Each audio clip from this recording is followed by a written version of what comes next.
তরুণ ও জনপ্রিয় সিপিআইএম নেতা সৃজন ভট্টাচার্য তার ফেসবুক ওয়ালে একটি ফিল্মের লিঙ্ক শেয়ার করে লিখেছেন, কোনো ওটিটি প্ল্যাটফর্মই শুনলাম রিলিজ করার সাহস দেখাতে পারেনি, তাহলে ইউটিউবেই দেখা যাক দ্য চিফ জাস্টিস। সবাই দেখতে পারবেন ইছামতি ফিল্ম হাউসের নতুন ইউটিউব চ্যানেলে। নির্মাতাদের শুভেচ্ছা। সেই লিঙ্ক ধরে ভিতরে ঢুকে পড়ল বেঙ্গল পলিটিক্স। ব্যাপারখানা কি? দেখা গেল আসতে চলেছে এক নতুন ওয়েব সিরিজ। তা সে তো কতই হচ্ছে, এতে নতুনত্ব কি আছে? যা জানা যাচ্ছে, এই ওয়েব সিরিজ ভীষণভাবেই রাজনীতির, আরও স্পষ্ট করে বললে সমকালীন রাজনীতির সঙ্গে জুড়ে রয়েছে। নতুন ওয়েব সিরিজের প্রচারেই বলা হচ্ছে, এই 6 এপিসোডের এই গল্প হচ্ছে পলিটিক্যাল স্যাটায়ার, অর্থাৎ কিনা রাজনৈতিক প্রেক্ষাপট ব্যঙ্গাত্মকভাবে ফুটে উঠবে এই গল্পে। তবে যত সহজে কথাগুলো বলা হচ্ছে, ততটা বোধহয় হালকা নয় নতুন সিরিজটির প্রেক্ষাপট। সরাসরিভাবে না বললেও মনে করা হচ্ছে সরকারের সমালোচনা থাকতে পারে এই সিরিজে।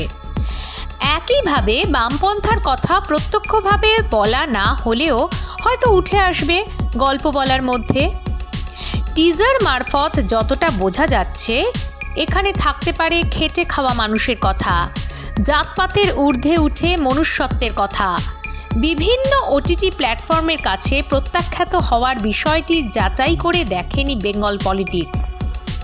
তবে সে কথা যদি সত্যি হয়, তাহলে ধরেই নেওয়া যায় এমন কিছু আসতে চলেছে এখানে, যা রাজ্য বা কেন্দ্রীয় সরকারের মনোপুত হওয়ার নয়।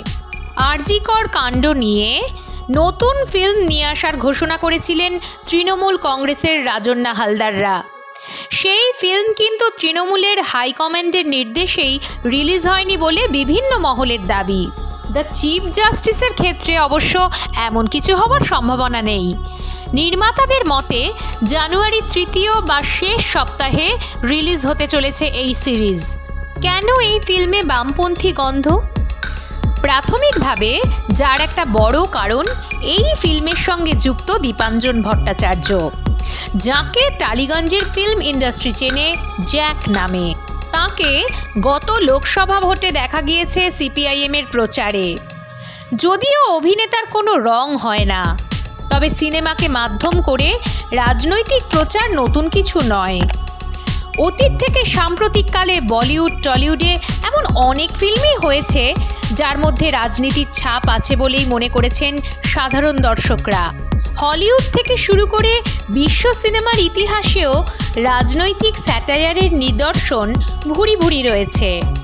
প্রত্যক্ষ এবং পরোক্ষভাবে নানা সময়ে ফিল্মের সঙ্গে জড়িয়ে থাকা মানুষরা জড়িয়ে পড়েছেন রাজনীতিতে। বলা হয় কোনো কিছুই অরাজনৈতিক নয়।